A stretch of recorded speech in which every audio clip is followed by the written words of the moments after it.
ever have that like internal battle going on?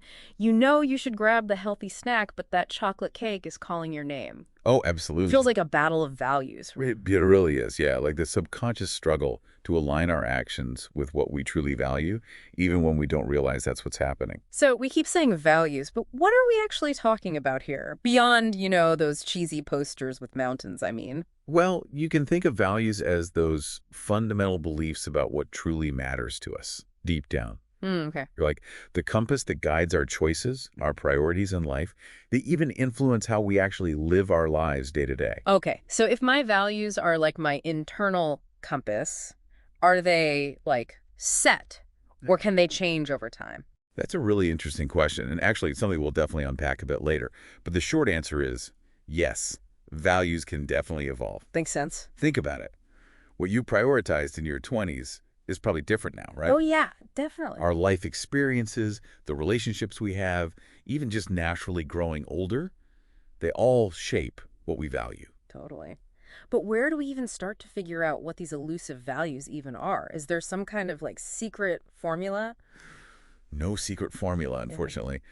But what we do have is a whole lot of insight from some seriously brilliant minds, thinkers who've dedicated their lives to understanding this stuff. All right, now you've got me hooked. Let's hear some wisdom. Okay, so let's start with Shalom Schwartz. All right. He's got this idea of a value circle. Picture a circle, right? Mhm. And arranged around this circle are 10 core values. Things like achievement, security, benevolence, power, and so on. Okay, so I'm imagining a circle of values, like a mood ring, but for your soul. Exactly. Yeah. Except instead of colors changing, Schwartz's value circle helps us see how these values all relate to each other. And they're arranged in a way that actually shows the tension between them. Tension, like how some values might clash with others. Yes, precisely. So, for example, let's say you're all about universalism. That's valuing understanding, acceptance, tolerance of different people and ideas. Okay. That value might be on one side of the circle, but on the complete opposite side, you might find power, as in achieving status and prestige. So someone who really values universalism might struggle if they're also pursuing power because it could mean compromising those values of inclusivity. Exactly. Yeah. And here's where it gets even more interesting. This circle is not static. It actually rotates. Okay. Your top value, the one that resonates most strongly with you, that becomes your own personal North Star. Hold on, I need to let this sink in. It's like having a personal value compass, constantly guiding us towards what matters most. I love that analogy. Yeah. And what's even cooler is that our compass, it's not set in stone. It can shift and adjust as we learn and grow. Okay, my mind is officially blown. This is good stuff, though. It's like we're starting to understand why we make the choices we make. Exactly. And when we understand these values that are driving us, it can be seriously empowering. Because once you know what truly matters to you, you can make more conscious decisions, set better boundaries, and just live a life that feels more authentically you. I'm convinced. But before we go deeper into this whole value circle thing, let's see what other voices are out there in this conversation. Absolutely. It's always fascinating to explore different perspectives. And we have a great lineup for you. So we've got this awesome value circle from Schwartz. Oh. But now I'm curious, what do other thinkers have to say about values? Where do we go from here? Well, let's jump over to Rushworth Kidder for a sec. Okay. He really made this whole values thing more, relatable. Okay. He came up with 8 values that are pretty much universal, like they resonate across different cultures and societies. Universal values. Okay, you've got my attention. Tell me more. Think about things like honesty, fairness, freedom, compassion. Yeah. Those are all core values, Kidder said, that are like essential for a good life. Yeah. Okay, yeah. Those definitely sound familiar. But how do those actually play out in our, everyday lives? Well, let's take honesty as an example. You know that feeling when you find like a $20 bill just lying on the ground? Mm-hmm. Do you keep it or do you try to find who dropped it? That right there, that's your value system at work. Oh, yeah. I get it. What about fairness, then? How does that play into our choices? Well, think about a time you had to divine something up. Could be a project at work or even just like splitting dessert with a friend. Did you try to make it as even as possible? Or did you try to get your fair share, even if it meant someone else got less? Hmm. How we think about fairness, how it affects what we do, it all reflects our values. This is making me realize how often values come up without us even realizing it. Like they're running in the background, shaping how we see things, how we react to the world around us. Exactly.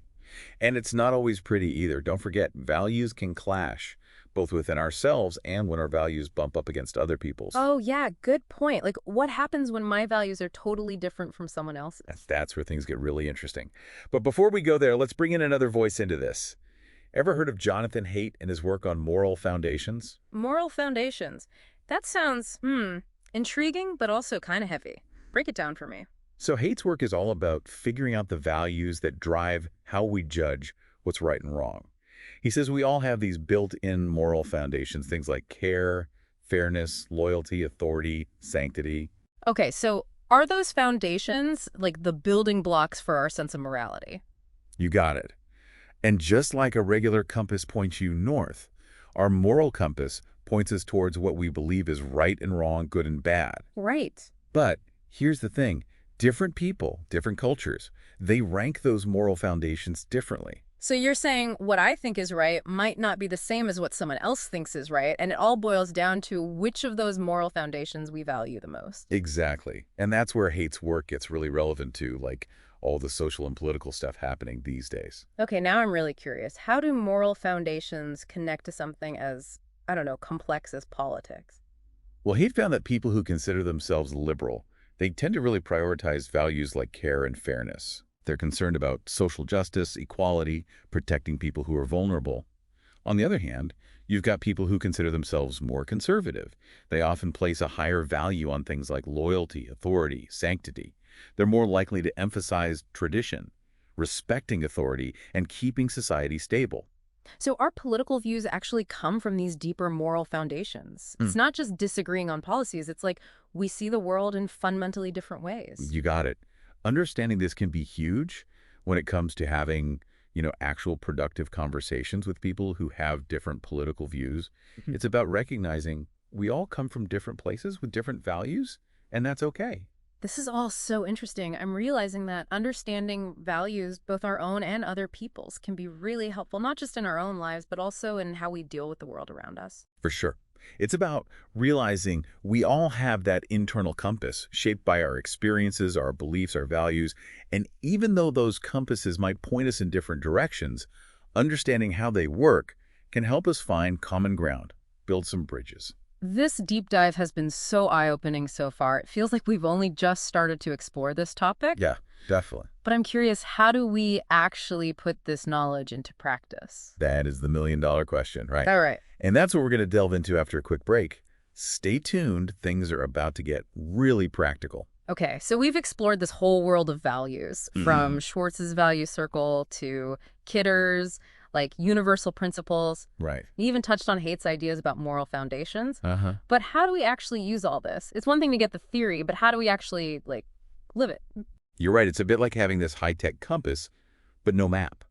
Okay. Knowing your values is important for Yeah. sure, but we also got to know how those values actually show up in our lives day to day. So where do we even begin? As we just snap our fingers and suddenly we're living our values perfectly. Wouldn't that be nice? Right. It's not that easy, unfortunately. It takes effort, a willingness to really look at the choices we're making. Okay, so let's get practical. What's the first step? What should someone do if they want to start living more in line with their values? I'd say reflection is key. Remember that list of values we talked about? Yeah. It's time to go back to that list and really think about it. Okay. What really speaks to you? Which values do you feel like you're already living? And, just as important, which ones feel kind of out of reach right now? So it's about being honest with ourselves, right? Like, where are we not quite living up to our own values? Exactly. We all have areas where we're doing great and areas where we could, grow a bit. Yeah. And that's totally fine. The point is to know where those gaps are so we can start making different choices, close those gaps. I like that. It's not about being perfect. It's about making progress. But what if I figured out a value that's super important to me, but I'm struggling to actually live it? What do I do then? Now we're getting to the good stuff. Let's say creativity is a big one for you, Okay. but you're stuck in a routine, a job, or just, a mindset that doesn't really let you be creative. Yeah, I think a lot of people can relate to feeling creatively stuck. Totally. So ask yourself, how can I bring more creativity into my life, even in small ways? Maybe it's trying a new recipe, Or taking a different route to work. Right. Maybe it's finally joining that pottery class you've been thinking about, or picking up that guitar that's been gathering dust. I love those ideas. It's about finding those little opportunities to honor what we value, even if life's super busy. Exactly. And you'd be surprised those small changes, they can really snowball into something much bigger.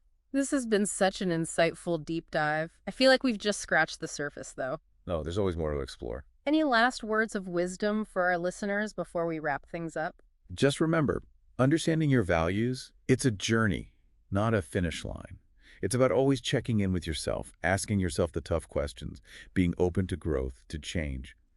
And most importantly, be kind to yourself along the way. Love that. It's about embracing that journey of self-discovery, letting our values guide us to a more authentic and fulfilling life. Thanks so much for joining us on this deep dive into values. Keep asking those big questions. Until next time, keep on diving deep.